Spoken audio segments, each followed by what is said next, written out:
Hey, salut! Cette vidéo fait partie d'une série de 3 vidéos sur les mécaniques compétitives de base dans Melee, et c'est aussi la suite de ma précédente vidéo sur les mouvements dans Melee. Je vous recommande donc d'aller écouter cette première partie en premier, parce que je vais prendre pour acquis que vous connaissez déjà les notions que j'explique dans cette vidéo. Donc aujourd'hui, je vais vous montrer comment attaquer dans Melee.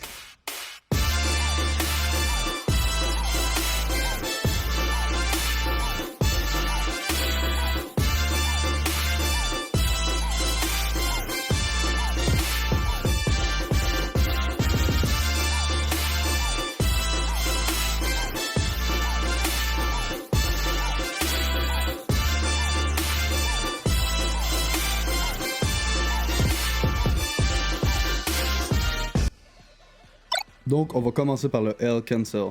Le L Cancel est la technique pour commencer à élargir ses possibilités offensives. Un personnage qui atterrit sur le sol pendant une attaque aérienne doit compléter une animation d'atterrissage avant de pouvoir faire une autre action, c'est ce qu'on appelle le landing lag. Mais pour accélérer la récupération du personnage, on peut utiliser le bouton R, L ou Z pendant les 7 frames après avoir touché le sol pour diviser ce landing lag en deux. C'est ça, le L Cancel. Cette division par deux du landing lag permet d'agir beaucoup plus rapidement, ce qui rend le L Cancel indispensable dans un match.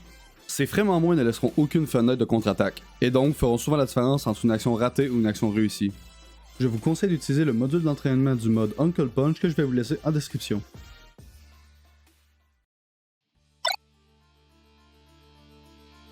Le Fast Fall, c'est lorsque l'on donne un coup de joystick vers le bas pour accélérer sa chute. Dans un premier temps, entraînez vos L Cancel sans Fast Fall, et variez les attaques. Chaque attaque aérienne a un timing différent. Et dans un second temps, rajoutez le Fast Fall à vos L Cancel. Si vous parvenez à mélanger les deux techniques, vous allez gagner en fluidité et en vitesse d'exécution. Et maintenant, on va parler de la version améliorée du L Cancel, le Shuffle. Dans Melee, il y a deux types de sauts, les Full Up et les Short Up. Le Full Up, c'est le saut de base, donc ça va. Le Short Up, par contre, est spécial, surtout dans Melee. Dans Smash Ultimate, Nintendo a fait en sorte que tous les personnages aient le même nombre de frames de Jump Squat à l'exception de Kazuya.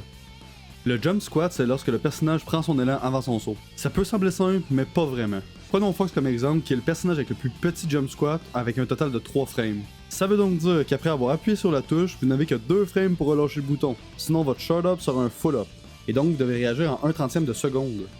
Mais vous allez me demander c'est quoi le rapport avec le Shuffle? En fait, Shuffle c'est l'abréviation pour Short Up, Fast Fall et L Cancel. En fait, le Shuffle est semblable aux attaques aériennes de tout à l'heure, à l'exception près qu'on va utiliser le Short Up à la place. Pour apprendre le shuffle, je vous conseille Falco. Il a un des jump squats les plus lents du jeu, ce qui le rend plus permissif au niveau des short up. La règle d'or est de devenir régulier sur le mouvement. Vous devez devenir constant tout en vous déplaçant.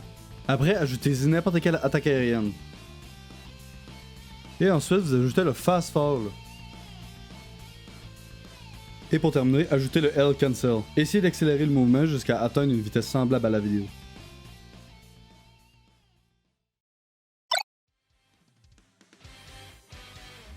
Dans Melee, beaucoup de personnages ont de très bons combos qui commencent avec un grab. Dans ce jeu, il y a deux types de grab. Tout d'abord, il y a le grab de base. Tu peux l'effectuer lorsque ton personnage est immobile. Pour cela, il faut appuyer sur le bouton Z ou faire le bouton A tout en étant dans son bouclier.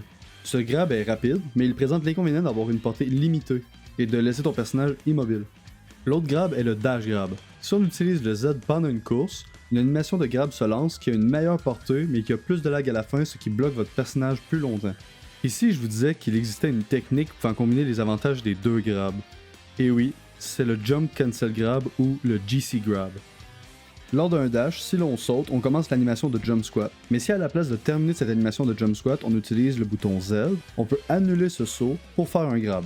Le jeu devrait alors faire un dash grab, mais cet état de Jump Squat est considéré par le jeu comme un état neutre, et donc le personnage fait un simple grab. Cette technique vous permet d'avoir la vitesse d'un grab simple tout en vous déplaçant, sans avoir le lag à la fin comme un dash grab. Il n'y a pas vraiment de secret, pour vous entraîner, il faut juste recommencer encore et encore jusqu'à développer une mémoire musculaire. Regardez la silhouette de votre personnage pour savoir si vous avez réussi. La majorité des personnages ont une position différente très claire entre un grab normal ou un dash grab.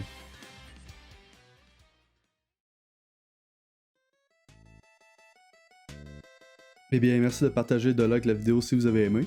N'oubliez pas de laisser un commentaire sur ce que vous avez aimé ou détesté dans la vidéo. Et je serais curieux de savoir si ma vidéo vous a donné envie de commencer Melee. N'oubliez pas d'aller voir les 2 autres vidéos de cette trilogie pour apprendre des bases compétitives de Melee. Vous pouvez aussi venir me suivre sur Twitch, je live quelques fois par semaine. Allez, prenez soin de vous et ciao!